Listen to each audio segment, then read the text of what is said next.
research on it and removed these implants. Like Timothy Cullen, I don't know if you're familiar with him, but he had his implant in his arm.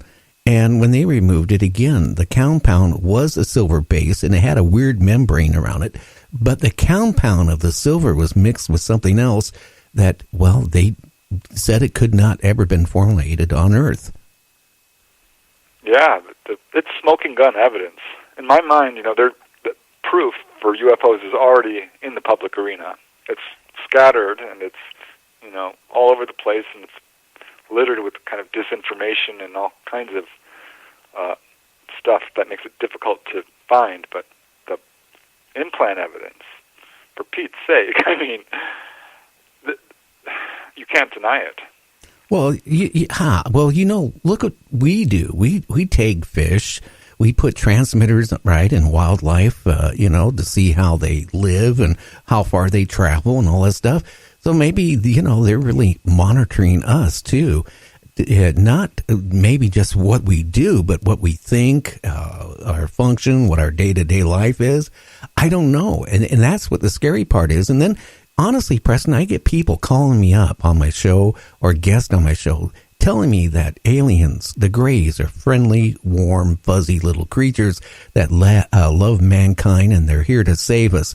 I don't think so, because you know what? If you're abducted and you got an implant put in you, it was done without your permission, without your any say, and I just think all this stuff of things that go on, I just don't think they're fuzzy, warm little creatures. I don't know how you feel. Well, I've flip-flopped, I have to tell you. When I first got involved in UFO research and heard about abductions, I was horrified. I mean, seriously, this was not good news, and I still take the position that, kidnapping someone against their will without their knowledge is a crime. It's a crime in pretty much everywhere on Earth. Every country, as far as I'm aware, considers that a crime.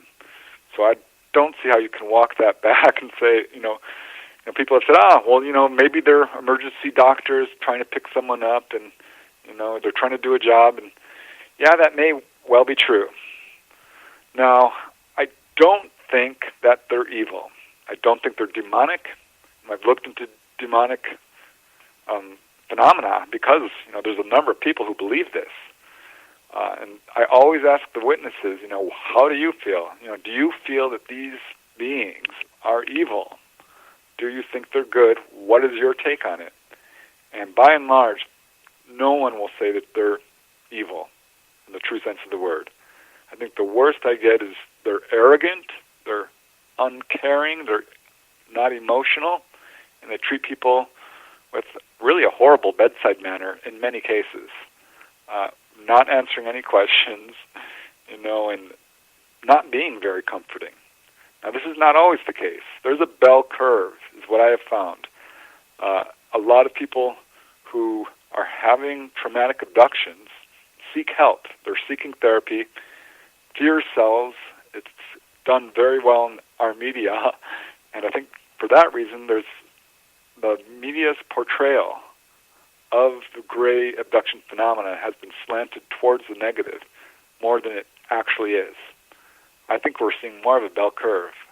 I've got, the subject of my book that I'm working on right now is the healing power of UFOs.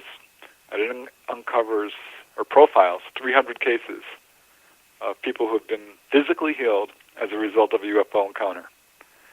Now, you can march out 300 cases of people who have been injured as well. So there's, two sides to this phenomena. Well, we don't also know how many visits we're getting from Greys or whatever they are. I mean, it could be so many different species of aliens coming down on Earth. What kind of scares me, Preston, is I got some pictures from somebody who worked in the government, sent me a long time ago, maybe 8-9 months ago, of abductions of humans that are basically the same thing as the cattle mutilations. And this was happening like in South America, around all those type of areas where the body, again, certain items were removed. There was no sign of blood. All the stuff was done in such a way it would have been even done more than a laser capability, especially out in the middle of nowhere. And the Amazon was the other place. There was pictures of Yeah, it was scary when I looked at those. I've seen some of those, and I've looked into the whole medical injury phenomena as well as the healing phenomena. The healings are by and large intentional. A lot of the injuries, people get too close to a UFO, may be accidental. Certainly not all of them. In terms of the number of people who have died as a result of being struck by a beam of light from a UFO, it's very small, comparatively speaking. I mean, there are cases. I know there was a case in Brazil. João Prestes Filho saw a UFO. Beings came out. He was struck by a beam of light and rushed to the hospital because he was feeling horrible, but died en route. He was literally like cooked. So, yeah, I mean, I'm not saying that it's all, rainbows and lollipops by any means. But what I have found is when people are taken aboard a UFO, what I don't see is sadistic behavior on the part of the ETs or them hurting people for fun. That's not their agenda. Their agenda is not to hurt people. That's not it at all. I think we've got a pretty good handle on their agenda, actually. When someone's taken on board, the thing that varies least, the thing we hear the most, is being physically examined. They do seem to be very interested in that and obtaining genetic material. But when they talk to a person, and that is not as common, usually the only words out of the Gray's mouth is, don't be afraid, we won't hurt you, we're not here to hurt you, you won't remember this. But beyond that, when people have interactive encounters, they are given messages. And this has been universal depending on, not depending on the type of ET. Doesn't matter if it's Nordics, mantids, praying mantis, human-looking, short humanoids or grays. They give the same messages. They're always telling, abductees or contactees the same darn thing. And it falls into three main groups. And the first is warnings, environmental warnings, warnings about nuclear proliferation, warnings about warlike ways and aggression, warnings about pollution, warnings about overpopulation, global warming, this sort of thing. That's their number one message, really. I got to say, I hear that almost, God, half the people at least tell me that. And also healings and alternative energy or spirituality. But they probably don't understand when they abduct people and they give them this information, that information they're giving them is not going to go anywhere. I mean, I hate to say it. They really need, this is going to sound like I'm making fun of everything, but they really need to abduct some politicians, high up politicians, and then they might understand, about global warming and everything else we're doing to this earth. It's scary. I mean, our earth, thank God I'm going on 67 and not 27, because, if I was 27 by the time I hit 67, this earth is not going to be anything like it is now, and that's scary. Yep, that's a message a lot of abductees are given.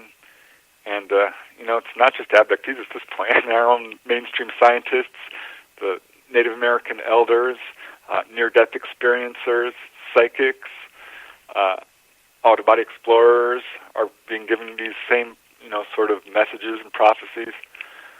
So certainly, wherever you look for knowledge, this is a big message. We're in for some tough times up ahead if we don't change our path.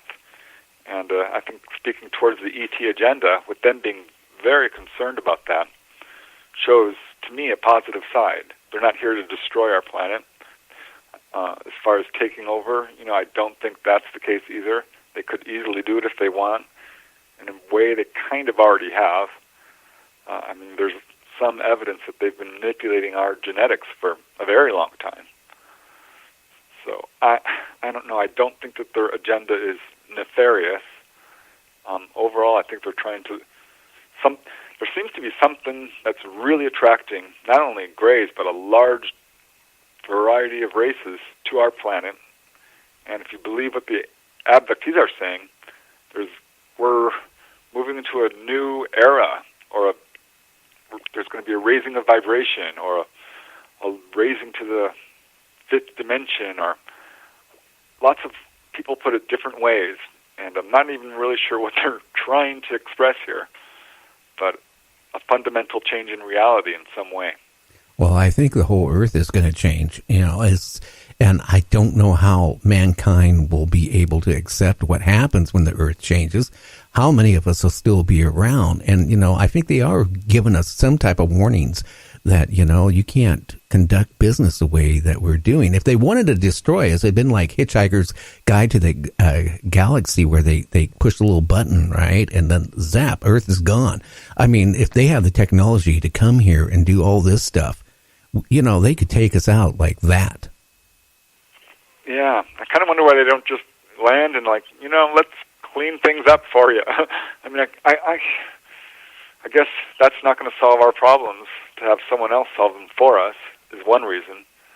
I think the UFOs are moving towards open official contact, and the same way we're seeing sort of a very strong push towards disclosure.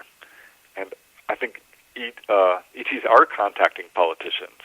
I know there's some European politicians. Gosh, one guy, I forget his name, but he said flat out, he's a high-level guy, and he says, yeah, I'm in contact with ETs, and they've given me these messages. And, of course, we have Paul Hellyer, who hasn't said he's been contacted by ETs, but he's right there saying that ETs are contacting governments. And so, we know about the Eisenhower meeting in 1952 at Edwards Air Force Base. There's supposedly some meetings at Holloman in New Mexico. I do think that a lot of politicians have been contacted, but they're not moving forward with this sort of disclosure. And I think that's what we're seeing now is waves of sightings over like Mexico City or Phoenix, Gulf Breeze, upstate New York, Topanga Canyon, all these giant waves of sightings where the ETs aren't landing, they're not staying there, but they're putting on obvious displays. I mean, this is not evasive behavior. They're chasing cars down the road, they're waking people up in their homes. They are trying to be noticed, and then they're off. They're gone. I think we're going to see more of that. They're pushing towards, like I said, open official contact. Well, I think the government has lied to us so long that they don't want to come out and tell the truth. Like the former, defense minister out of Canada. I think he's now just turned 91, but he's going around and talking about in conferences about, how the governments know what's going on, and they're, deceiving us, especially in our country, that they're deceiving us. They've known for many years that contact is being made. But the only thing is, I do think, again, I don't know if you know who Mary Joyce is. She runs a reporting center out of North Carolina. She tells me, though, that there is a species of aliens that are not the friendly type towards mankind. They're the type that are cannibalism. And I don't know if that's true or not. But again, we don't know how many different species are visiting Earth, and, which ones are, are trying to help us, or, trying to make their presence notice, or what type we have. But it scares me that our government doesn't, tell us. And what I'm scared about, you go back to War of the Worlds, Orson Welles, radio play. Right. The people who were listening to another show before they switched over to CBS to listen to that missed the first maybe 5 minutes of the program where it was telling people it is a radio play. It's all fake, all this stuff. And people that heard it, a lot of people, maybe it's because they weren't that educated back in the 30s. But, there was a farmer that killed his family himself because he was worried about, the family being, killed by aliens. All the horrible stuff he was hearing on this radio play, which he didn't think it was a radio play. What do you think the people, the population, all of a sudden, if the government came out next week and said, we have to be honest with the American public. We have been visited for whatever years by UFOs. They are real. As far as we know, that they're not out to harm us, But how would the people handle it? What do you think? Yeah.